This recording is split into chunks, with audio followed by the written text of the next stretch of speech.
En tant que psychologue en soins palliatifs, je suis inquiète et nous sommes nombreux soignants inquiets parce que, figurez-vous, tellement de personnes m'ont dit aux tout derniers instants, dans les toutes dernières heures, les tout derniers jours, des choses vraiment imprévisibles.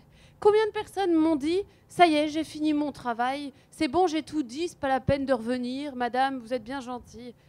Mais il y a eu un appel au dernier moment. Et puis là sont venues des choses importantes, des demandes importantes, des souhaits de réconciliation familiale, des souvenirs importants, des témoignages aux familles très importants. Et c'était des personnes, on se disait dans l'équipe, bah oui, tiens, c'est étonnant, pourquoi est-ce qu'elle est encore là? Elle souffre, c'est douloureux, elle est angoissée de cette fin de vie qui arrive. Et elle était là, et puis sont venues des paroles très importantes. Et vous imaginez si on avait endormi ces personnes parce qu'elles disaient « Bon, bah c'est bon, maintenant, peut-être qu'on peut m'aider à dormir ou carrément me tuer directement, ce serait plus simple. » Et il y a eu des choses si précieuses. Ne volons pas ces moments, ces instants, et c'est imprévisible. Personne ne peut juger qu'un travail de fin de vie est terminé. Personne. Voilà, alors évidemment, la fin de vie, c'est douloureux. On n'évite pas la souffrance physique et la souffrance psychique, et c'est terrible. Et c'est tellement tentant de dire on va endormir ou on va mettre fin à la vie.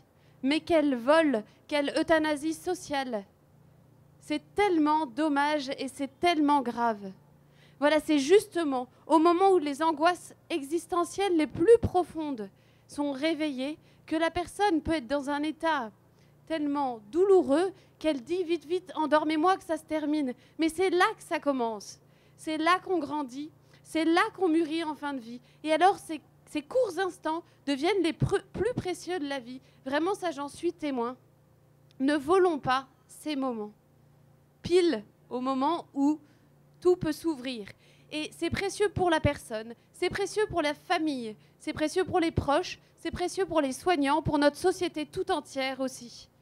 Voilà, je terminerai sur 2 points sur lesquels vraiment il me semble qu'on se trompe beaucoup. D'abord, on me dit souvent mais il y a un tel sentiment d'indignité, cette personne, elle ressent un sentiment d'indignité lié à ses conditions de fin de vie. Et moi, psychologue, je dis non, le sentiment d'indignité ressenti n'est jamais directement lié aux conditions de fin de vie. Le sentiment d'indignité ressenti par une personne est lié à des choses beaucoup plus profondes, des choses ravivées, des choses de sa vie, des blessures. Et il faut travailler. Il faut rassurer, il faut vraiment soulager et renforcer dans ces moments-là notre présence, notre réconfort, notre tendresse. C'est le moment d'être là. C'est la première chose. La seconde, c'est quand on me dit « mais cette sédation, c'est sa dernière volonté ». Alors là, je dis « non, ce n'est pas sa dernière volonté, c'est sa dernière angoisse. Et si on lui laisse le temps, elle exprimera sa dernière volonté. » Voilà, et je terminerai en reprenant la parole d'un médecin qui travaille quotidiennement auprès de personnes en soins palliatifs, auprès de patients en fin de vie. Il m'a dit « Ne transformons pas nos services de soins palliatifs en services d'anesthésiologie. » Merci beaucoup.